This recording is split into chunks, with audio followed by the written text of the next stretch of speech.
شکایت نہ کرو تاکہ تم سزا نہ پاؤ. دیکھو منصف دروازہ پر کھڑا ہے. کیا اے بھائیو، جن نبیوں نے خداوند کے نام سے کلام کیا ان کو دکھ اٹھانے اور صبر کرنے کا نمونہ سمجھو. جن بھائیوں نے کن کے نام سے، خادموں نے، جن نبیوں نے کس کے نام سے، تو پھر اس نام سے صبر بھی کرے اور برداشت بھی کرے.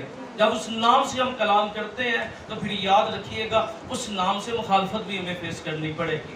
کیا لکھا ہے؟ اے بھائیو، جن نبیوں نے خداوند کے نام سے کلام کیا ان کو دکھ اٹھانے اور صبر کرنے کا نمونہ سمجھو.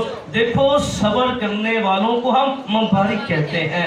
تم نے ایوب کے صبر کا حال تو سنا ہی ہے، اور خداوند کی طرف سے جو اس کا انجام ہوا اسے بھی